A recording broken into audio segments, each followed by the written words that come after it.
오늘 우리와 함께 나눌 말씀은 잠언 19장 18절에서 21절의 말씀입니다.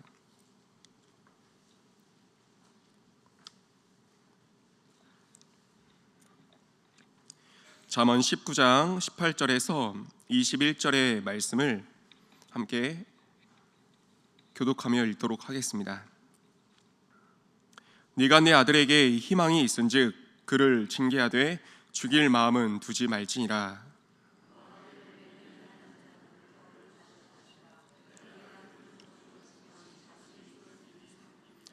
너는 권고를 들으며 훈계를 받으라.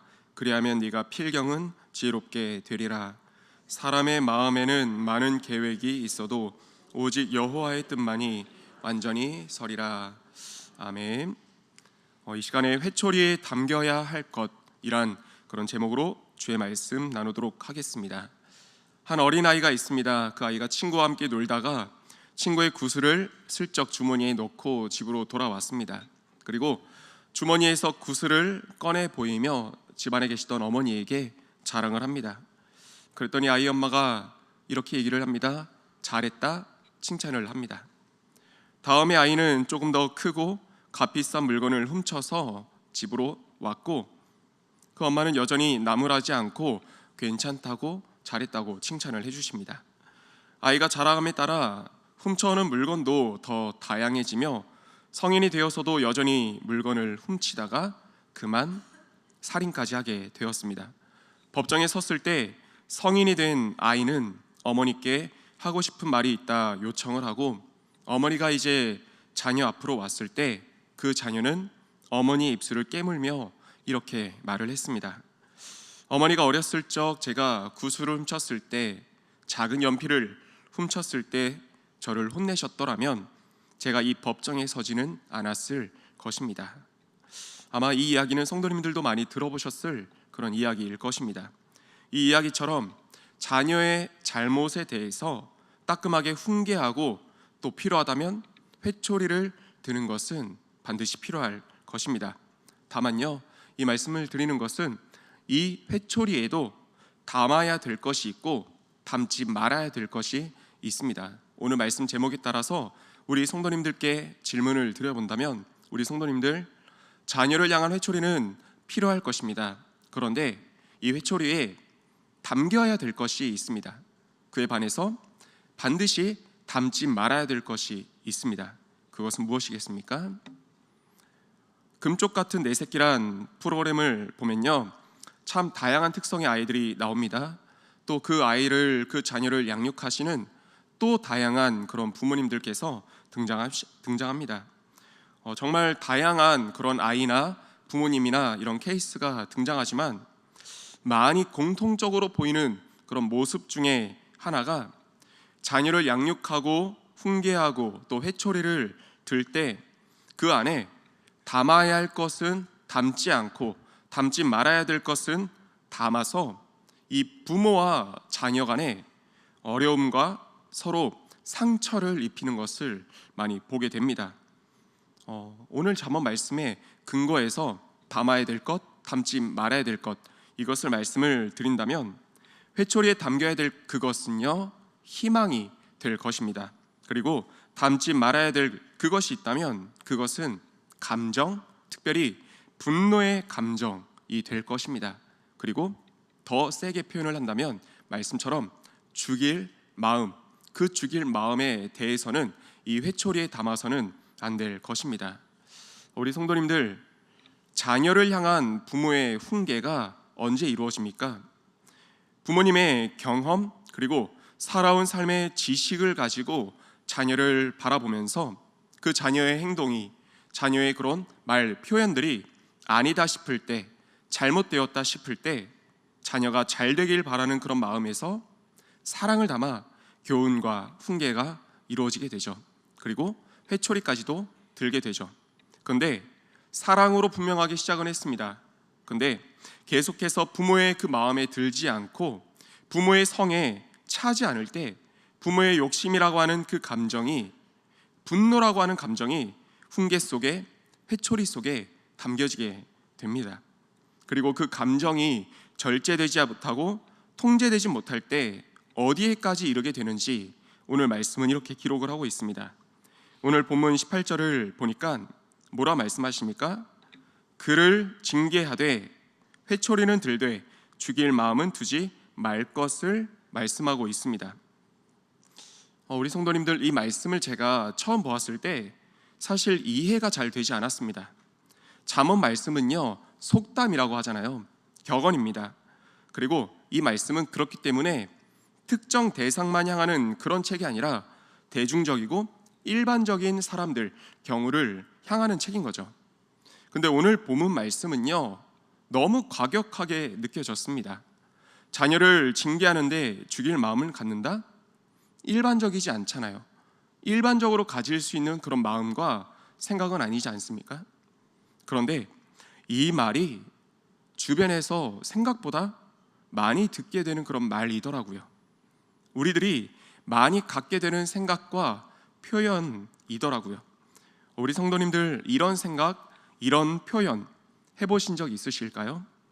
자녀로 인해서 내가 너무 힘이 들 때, 내 마음대로, 내 뜻대로 도저히 자녀가 통제되지 않고 잘 되지 않을 때 갖게 되는 생각, 태어나지 않았어야 한다고, 널 가진 게, 널 낳은 게 실수라고 하는 이런 표현과 생각들 혹시 해보신 적, 생각을 가져보신 적, 들어보신 적 있으실까요?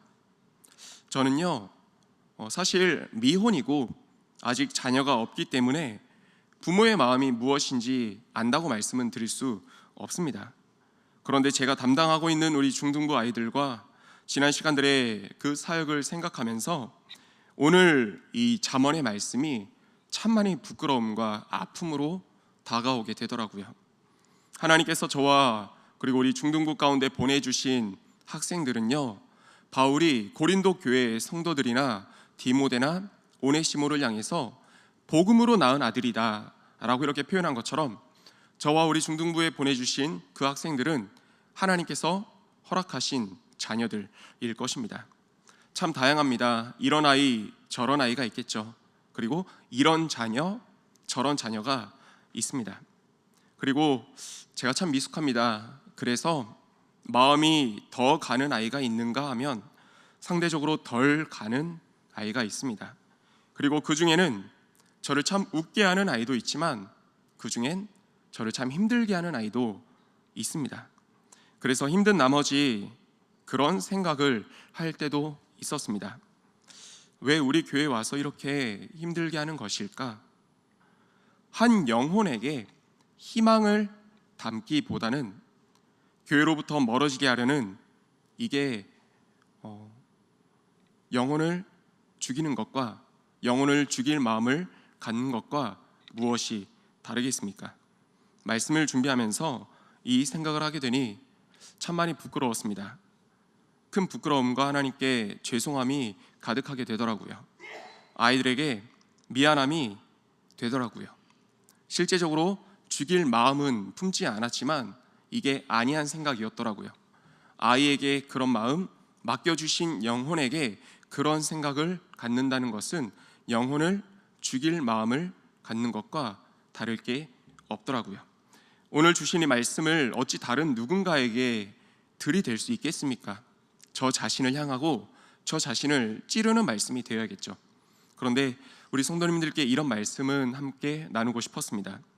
양육자의 자리에 계시고 리더의 자리, 그리고 교사의 자리, 또 구역장의 그 자리에 계신다면 오늘 이 말씀이 하나님께서 맡겨주신 그 양들을 바라봄에 있어서, 복음으로 낳은 자녀를 바라봄에 있어서 오늘 본문의 말씀이 하나님의 음성으로 들려지게 되시기를 소망하며 축복합니다.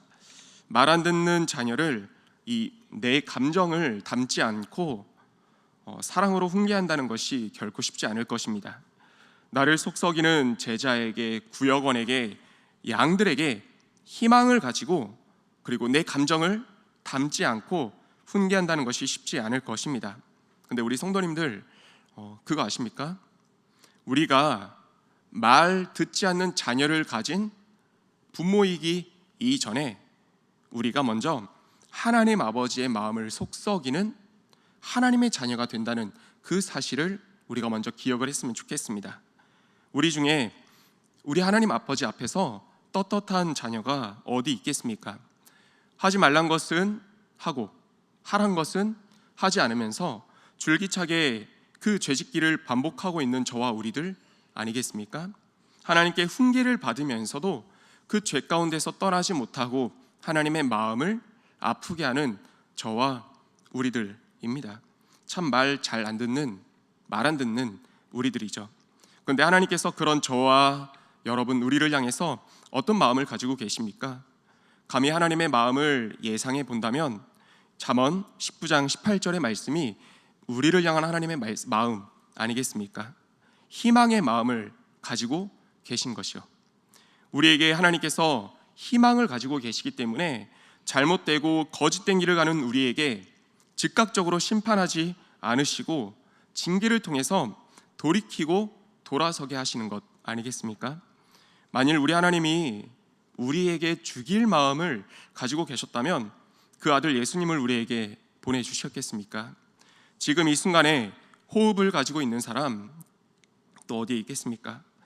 참 귀하신 우리 성도님들, 그리고 하나님 아버지로부터 이 무수한 희망과 용서, 기회를 받은 우리 하나님의 자녀된 성도님들, 우리가 하나님께 그 받은 것처럼 우리에게 속썩이는 자녀가 있다면 그럼에도 내 분노의 감정을 담아서 죽일 마음을 담는 것이 아니라 희망으로 바라보게 되시는 저와 우리 성도님들의 삶이 되기를 소망하며 축복합니다.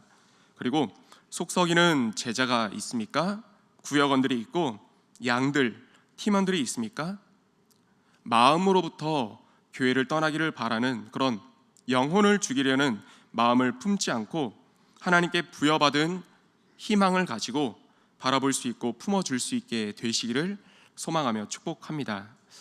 초대교회가 낳은 가장 위대한 신학자라고도 하고 목회자라고 평가되기도 하는 어거스틴도 어린 시절 굉장히 사고뭉치였다 이렇게 얘기를 하잖아요. 사실 사고뭉치란 단어도 많이 순화시킨 거더라고요. 인터넷에 많이 검색하고 자료를 찾아보면 어거스틴을 표현하는 이 한 가지 단어가 있습니다. 망나니라고 이렇게 얘기를 하더라고요.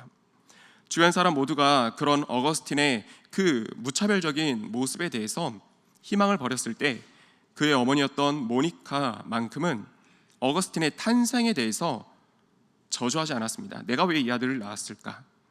이 아들을 낳은 것이 나의 실수구나 라는 어거스틴의 탄생을 저주한 것이 아니라 희망을 놓지 않고 기도했습니다. 기도의 끈을 놓지 않았다는 것은 그 아들에게 희망을 가졌다는 것이죠. 그리고 어거스틴 안에 잠들어 있던 그 하나님의 잠재력, 하나님의 희망이라고 하는 그 은혜가 싹이 터서 망나니였던 어거스틴에서 성 어거스틴, 세인트 어거스틴이 된 것을 우리는 알고 있습니다. 그렇게 보면 이 죽일 마음은 아이에게 담겨져 있는 하나님의 희망, 하나님의 잠재력이라고 하는 이 열매를 가둬두는 것이고, 씨앗을 가둬두는 것이고, 기도는 마찬가지로 아이에게 담겨져 있는 하나님의 희망, 하나님의 잠재력을 싹 틔우는 방법이라는 것을 또 말씀을 통해 깨닫게 됩니다. 이제 말씀을 정리하면서 한 가지만 더 나누기를 원합니다. 18절의 말씀을 묵상하면서 다른 각도에서도 한번 생각을 해보았습니다. 부모가 자녀를 훈계하기도 하고 또 양육하기도 징계하기도 하는데 무엇에 근거하고 어떤 기준을 가지고 훈계하고 징계하고 그러시죠? 부모님께서 앞서 말씀을 드렸지만 부모님께서 지난 시간 살아오면서 얻게 된 그 지식 또 삶의 경험을 바탕으로 해서 자신의 생각과 기준 그 정도에서 벗어나면 자녀를 훈계하고 교훈하죠. 부모의 경험, 이 지식에 따라서 자녀의 행동이 다른 거예요. 틀린 거예요. 그러면 잘못됐다 훈계하고 교훈합니다. 근데 부모의 기준에 부합하다면, 부모의 경험과 지식에 부합하다면 칭찬하고 그 길을 더 밀어주곤 하죠. 그런데 우리 성도님들, 여기에 굉장한 맹점이 있습니다. 그 맹점은요, 부모님의 이 경험과 부모님의 지식과 생각, 계획이 완벽할 수 없다는 것, 그것이 가장 큰 맹점이라는 것입니다. 부모님은 자신의 경험과 생각이 옳다 생각해서 내 자녀를 그 길에 따라 지도하고 양육하는데, 그 경험과 생각이 잘못되었고 그렇게 지도한 길이 잘못된 길이고 하나님 앞에서 그릇된 길이라면 어떻게 하시겠습니까? 특별히 2023년 연말이고 또 2024년 새해를 준비하면서 우리 자녀 손들에게 여러 희망을 가지고 그 경험에 기반한 여러 계획들을 지도하고 준비하고 계시는 지금 시간들일 텐데, 그렇기 때문에 경험도 지식도 완벽할 수 없는 우리들은 오늘 본문 20절, 21절을 꼭 읽어야 될 것입니다. 우리 20절과 21절 말씀을 함께 읽어보도록 하겠습니다. 함께 읽겠습니다. 너는 권고를 들으며 훈계를 받으라. 그리하면 네가 필경은 많은 계획이 있어도 오직 여호와의 뜻만이 완전히 서리라. 아멘. 자녀에게 권하는 부모의 경험과 그 지식이, 나의 경험, 나의 지식, 나의 생각이 먼저 누구에게 검증받아야 된다는 것입니까? 하나님 앞에서 검증받아야 된다는 것입니다. 왜요? 내 경험이, 자녀에게 그렇게 알려주고 싶고 전해주고 싶은 내 지식이 완벽하지 않기 때문에요. 하나님 앞에서는 그릇될 수 있기 때문에요. 그래서 먼저는 우리 성도님들 축복합니다.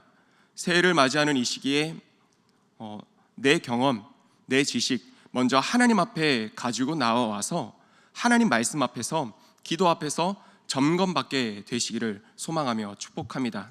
그리고 하나님 주시는 그 마음과 평강과 계획하심에 따라 자녀 손들에게 힘껏 전하며 나아가시는, 그래서 우리 자녀 손들 그릇된 길로 우리가 인도하는 것이 아니라 복된 길로, 또 하나님의 은혜의 길로 인도하는 우리 모든 부모님과 우리 성도님들 다 되시기를 소망하며 축복합니다.